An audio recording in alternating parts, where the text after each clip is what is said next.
नमस्कार मंडळी, आपल्या सर्वांचे बोल कबड्डी या यूट्यूब चॅनलमध्ये स्वागत आहे। प्रो कबड्डी लीग पर्व 12 मध्ये 11 ऑक्टोबर 2025 रोजी आपल्याला दोन्ही सामने एकतर्फी पाहायला मिळाले। चला तर मग या दोन्ही सामन्यांविषयी आपण सविस्तर माहिती घेऊया। बोल कबड्डी, आपली माती, आपला खेळ, आपला वारसा। मंडळी, एकतर्फी झालेल्या पहिल्या सामन्यामध्ये आपल्या सांघिक खेळाच्या जोरावर बेंगळुरू बुल्स संघाने जयपूर पिंक पॅन्थर संघावर 47-26 असा तब्बल 21 गुणांनी दणदणीत विजय मिळवला। बेंगळुरू बुल्स संघाकडून Alireza 12 red point, Yogesh Dahiya 8 tackle point, Deepak Shankar 5 tackle point, Ashish Malik 5 red point यांनी चांगली खेळी करत बेंगळुरू बुल्स संघाला मोठा विजय मिळवून दिला। तर जयपूर पिंक पॅन्थर संघाकडून अली समाधी 8 रेड आणि 1 tackle point, Vinay Redhu 6 raid point, Aryan Kumar 3 tackle point यांनी चांगली खेळी केली, पण ते आपल्या संघाला पराभवापासून वाचवू शकले नाहीत। झालेल्या या सामन्यामध्ये बेंगळुरू बुल्स संघाचा योगेश दहिया हा टॅकल ऑफ द मॅच या पुरस्काराचा मानकरी ठरला।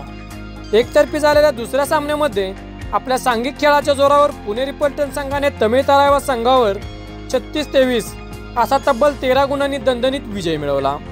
पुणेरी पलटण संघाकडून Gurdeep Sangwan 5 tackle point, Pankaj Mohite 8 raid आणि 1 tackle point, Vishal Bharadwaj 4 tackle point, Aslam Inamdar 5 raid आणि 2 टॅकल पॉइंट यांनी चांगली खेळी करत संघाला मोठा विजय मिळवून दिला।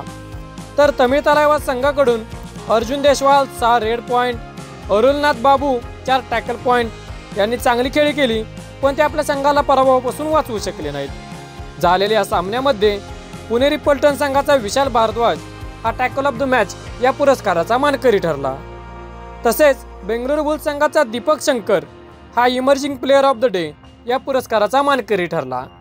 मंडळी, झालेल्या दोन्ही सामन्यांमध्ये तुम्हाला कोणत्या खेळाडूने सर्वात जास्त प्रभावी केले कमेंट करून नक्की सांगा।